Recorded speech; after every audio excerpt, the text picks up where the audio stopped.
안녕하십니까. 이성만 TV, 이성만의 종교를 넘어 이성만입니다.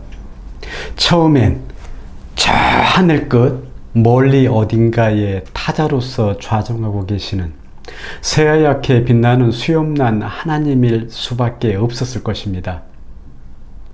우리 인식의 오래된 습기였으니까요.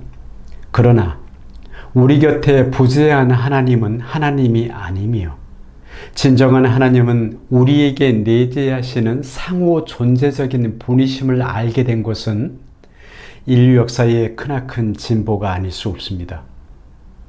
또 우리에게 당신을 나타내지 못하시는 분이라면 하나님일 리 없는 것은 요한한 우리 이성의 빛으로만 형이상학적 전지전능의 절대의 신을 제대로 알 수가 없어서입니다.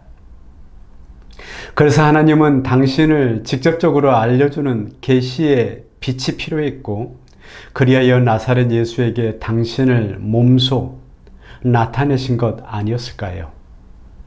짐승 같은 인간을 납득해 하는 가장 효율적 방법이기도 하니까요.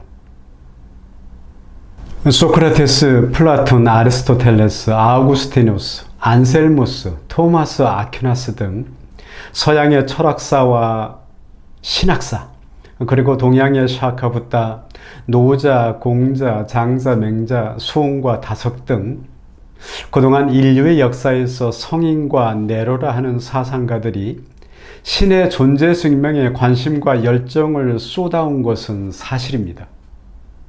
어쩌면 그 모든 과정이 수천 년을 흘러 중동의 변방 나사렛의 예수에게 모아진 것은 아닐까요?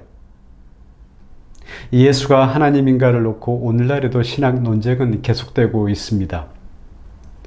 어떤 이는 현대 과학을 예로 들며 신의 존재 증명 따위를 유치한 것으로 일갈하기도 합니다.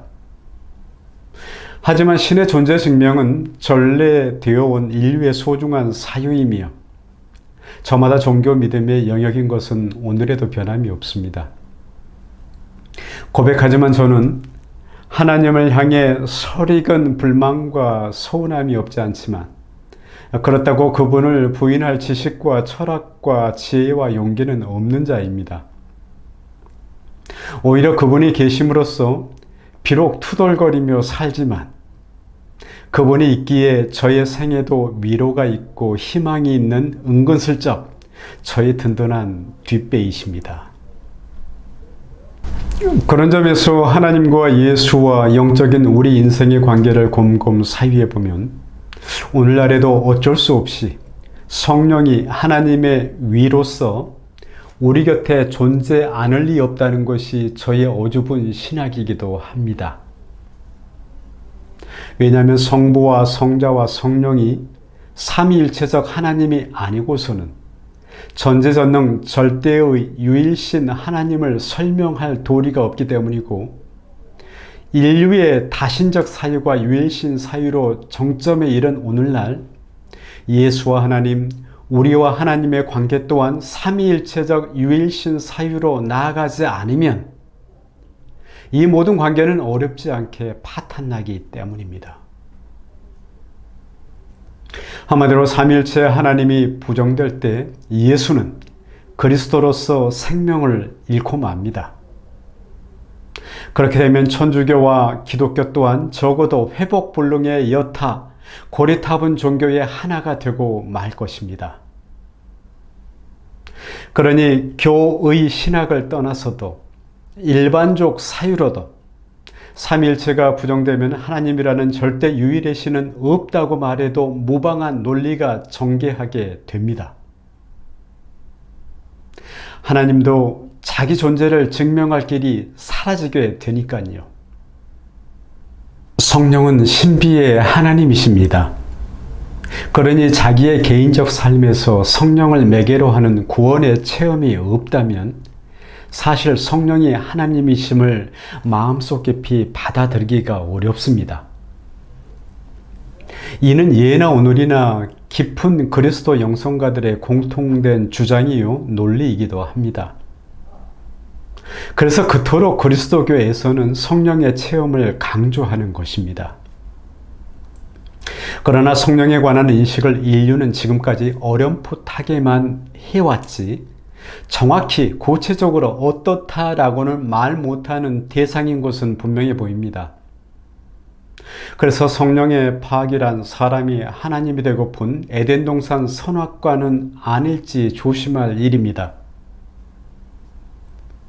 그러니 예수도 성령을 모독하는 일만은 극히 조심하라고 한 것이 아니었을까요? 성령은 현재 성자 예수가 세상을 떠난 후 예수의 말을 생각나게 하고 그의 백성들에게 살아 역사함으로 이 세상을 하나님 나라로의 확장의 성부와 성자 하나님 역할을 대신하고 있습니다. 하나님이 성령으로 이 땅에 이미 오셔서 일하시고 있다는 것입니다. 그러니 지금은 하나님이 성령으로 우리와 함께 지상에서 상호 존재적으로 역사하는 길밖에 달릴 수가 없어 보입니다. 뒤돌아보면 자기 생의 모든 발걸음이 우연이었다고, 그저 행운이었다고만 말할 수 있느니 과연 누구일까요?